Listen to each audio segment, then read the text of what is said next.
difficile. Parce qu'en fait, c'est un témoignage, en fait, c'est une trajectoire du vécu. Et les trajectoires du vécu, en fait, c'est vrai que le partage, il est très important. Parce qu'en fait, on a une confrontation humain à humain. Hein, d'humain à humain. Alors maintenant, en fait, moi j'ai un petit problème. En fait, je vais aborder en fait une thématique, disons transversale, mais quelque part, il va vous, peut-être vous provoquer, en partie.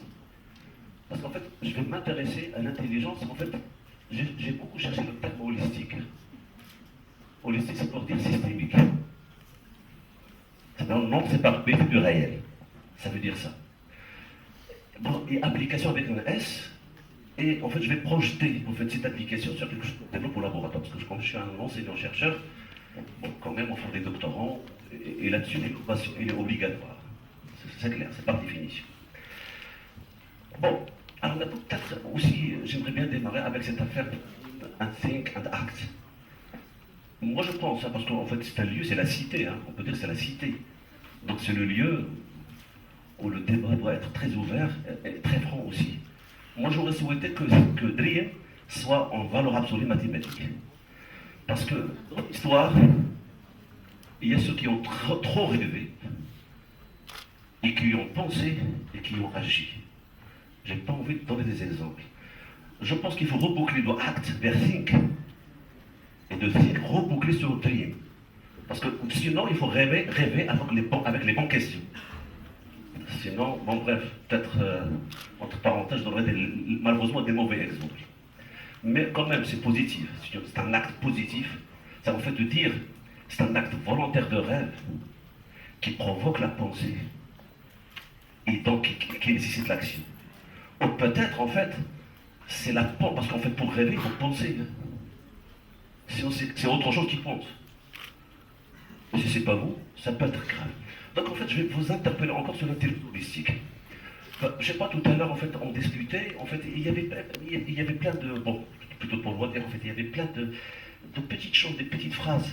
Je sais pas, bon Dieu, Walidine, peut-être le travail. Moi, je pense quand même réussir. Moi, je suis pas un journaliste. Je ne me considère pas avoir réussi parce que pour moi, tous les humains ont réussi. Tous les humains sont innovants. Parce qu'en fait, il y a de la place pour tout le monde. Il suffit que le bon système d'exploitation soit bien fait. Et tout le monde, en fait, tous les Français,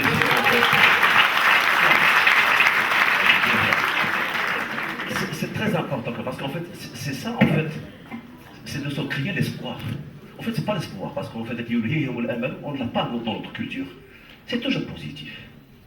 Il y a de la place pour tout le monde. La réussite, il n'y a que la réussite pour les humains.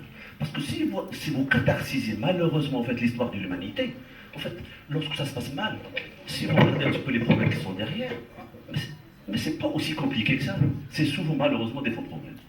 Alors, c'est quoi l'intelligence? Bon, c'est vrai qu'en 18 minutes, c'est pas possible. Je vais la résumer dans une définition. Encore une fois, je ne me prends pas ni pour Platon, ni pour Socrate. C'est l'équilibre. Pour moi, c'est l'équilibre. Parce qu'attention, Socrate, il dit, Dieu merci, je suis né à Athènes, ou je ne sais pas, disons, la Grèce antique, et que je suis pas né parmi les barbares. Si vous suivez ça, plutôt Renan, il dit que la philosophie arabe ou musulmane, c'est de la philosophie grecque réécrite en arabe.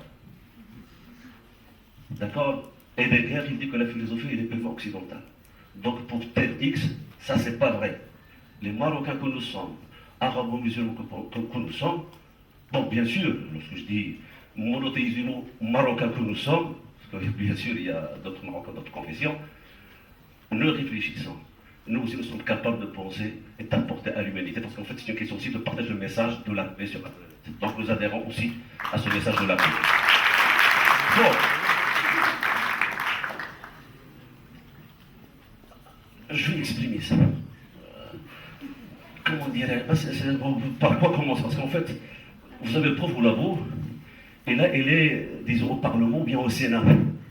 Il doit être très très simple pour expliquer au peuple qu'est-ce qu'il veut dans ce labo et comment, en fait, disons, le contribuable, en fait, participe au développement de la recherche et de l'enseignement au Maroc. Ben, c'est en partie un peu ça. En fait, on ne se pose pas des questions pour le plaisir, On se les pose, j'espère en tout cas au labo, pour qu'on puisse justement contribuer à la cité pour résoudre les problèmes. On va en fait créer des emplois, on en a besoin, c'est très très important.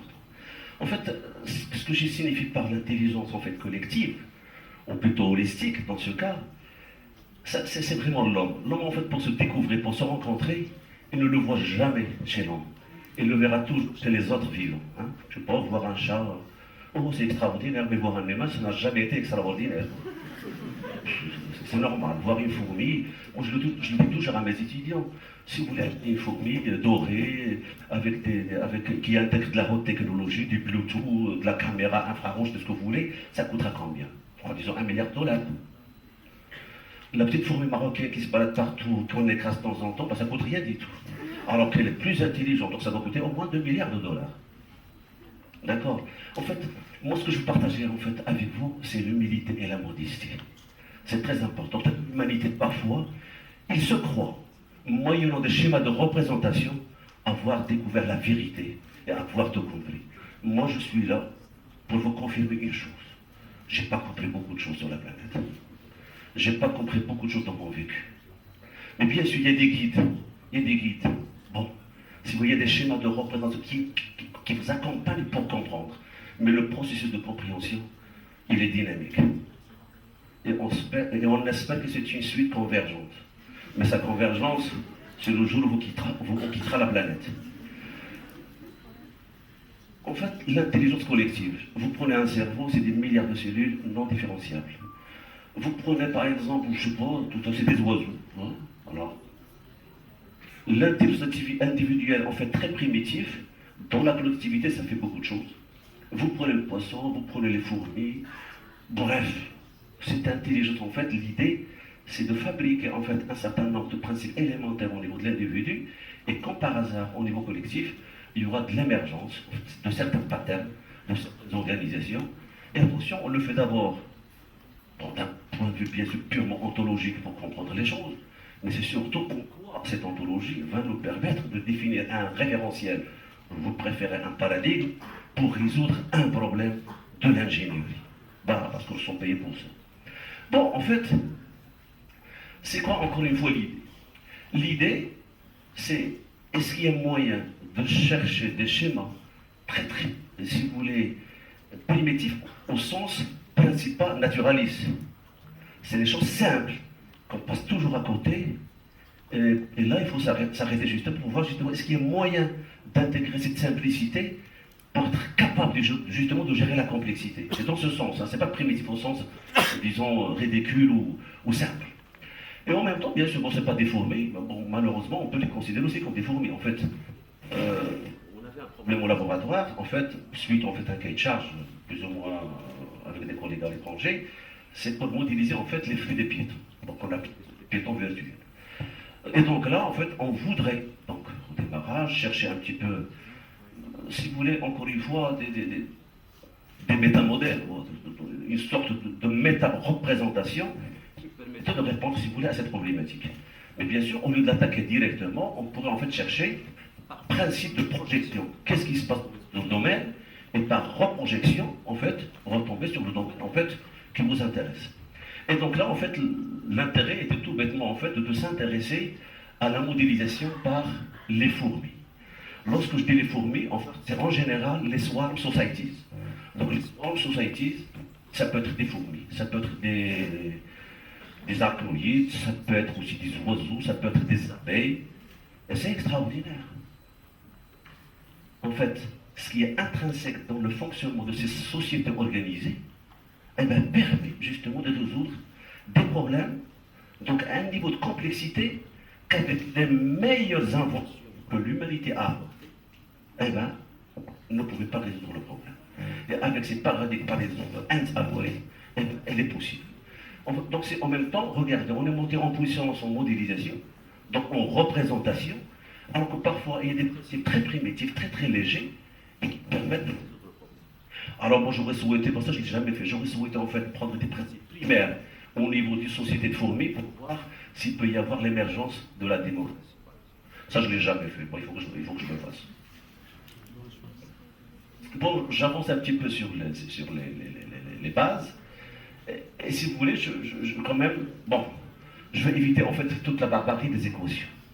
Parce que faites très attention, parce que normalement, lorsqu'on décide la modélisation, ça il faut savoir, toutes les équations de la physique, ils sont réversibles. Normalement, ils ne sont pas réversibles. Mais dans leur écriture, ils sont réversibles. Donc ils sont fausses. Ah, si. Attendez là, si vous prenez une dérivée partielle par rapport au temps, par rapport à l'espace, et si vous posez changement de variable posant grand T égale moins T, votre équation il devient réversible. Alors qu'avec le principe de l'augmentation de l'entropie, les formules physiques ne sont pas réversibles. Et donc ils sont fausses ontologiquement parlant.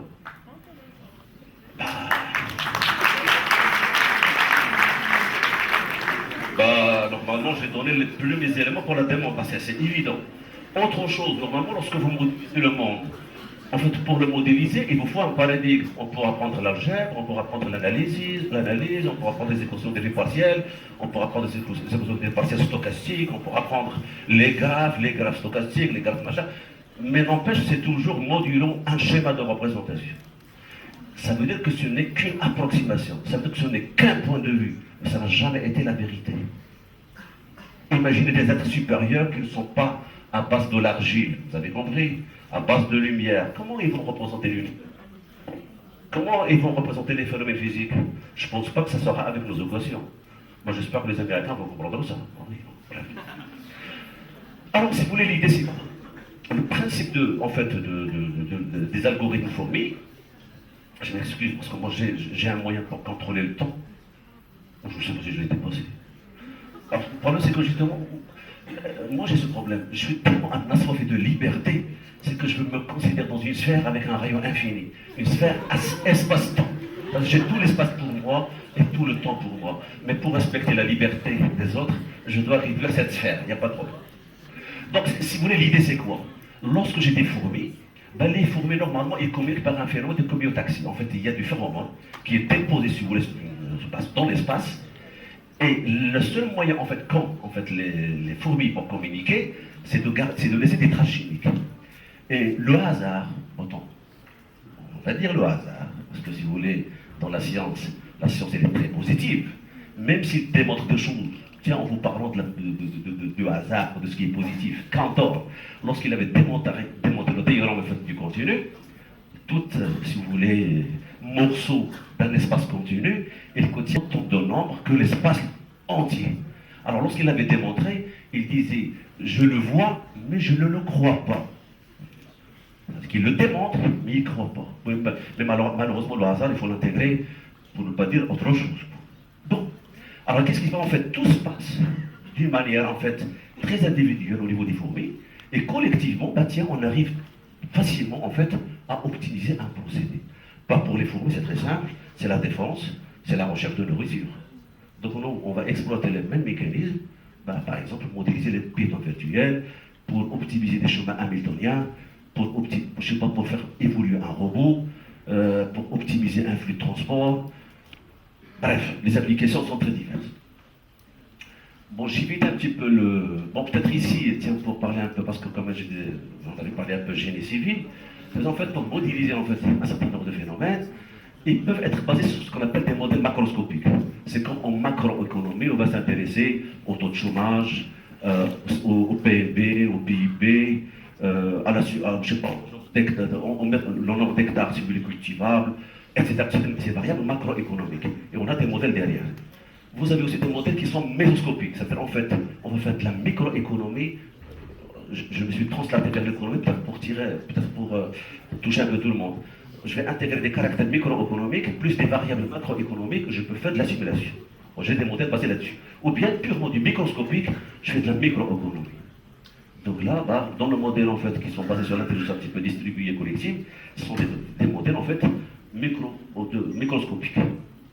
Donc en fait, qu'est-ce qu'on a fait pour modéliser un petit peu ces humains virtuels, ces piétons virtuels? Tout simplement, en fait, on les a considérés comme étant des fourmis, d'accord? Et ces fourmis, en fait, on leur a donné un certain nombre de comportements. Je peux considérer que ça, c'est un humain.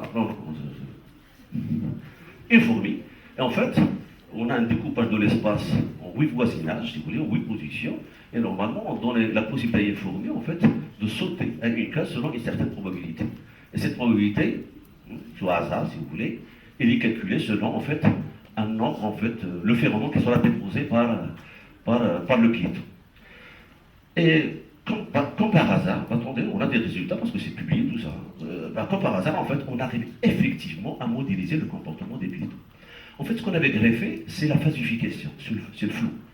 En fait, on injectait des connaissances au-delà des connaissances quantitatives, justement pour appréhender l'aspect, disons, humain de la chose. Parce que les humains, quand même, bon, je sais pas, ils peuvent toujours décider une destination, mais en parcours, ils peuvent la changer comme ils le veulent.